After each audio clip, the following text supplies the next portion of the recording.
కొబ్బరి నీళ్ళు షుగర్ పేషెంట్స్కి మంచిదే కదా, ఎలా తెలుసుకుందాం. అందరికీ నమస్కారం. కొబ్బరి నీళ్ళకి గ్లైసిమిక్ ఇండెక్స్ తక్కువగా ఉండడం వలన ఇది రక్తంలో షుగర్ని త్వరగా పెంచదు. అలాగే కొబ్బరి నీళ్ళల్లో మెగ్నీషియం, పొటాషియం, విటమిన్ సి సమృద్ధిగా ఉంటాయి. కొబ్బరి నీళ్ళలో ఉండే ఈ మెగ్నీషియం ఇన్సులిన్ సున్నితత్వాన్ని పెంచుతుంది కాబట్టి రక్తంలో షుగర్ని త్వరగా పెంచదు. కొబ్బరి నీళ్ళలో ఉండే ఈ పొటాషియం బీపీని తగ్గిస్తుంది. కొబ్బరి నీళ్ళలో ఉండే విటమిన్ సి వ్యాధి నిరోధక శక్తిని పెంచుతుంది.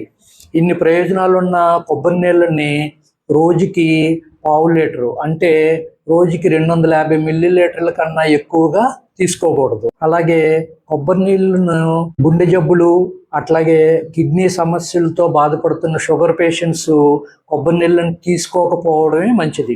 అలాగే కొబ్బరి బోండంలోని నీళ్లను నేరుగా తీసుకోవడం అంత సురక్షితం కాదు. వాటిని గ్లాసులో పోసుకుని వాటిలో మలినాలు, నలకలు లేవని నిర్ధారించుకున్నాకే తీసుకోవాల్సి ఉంటుంది.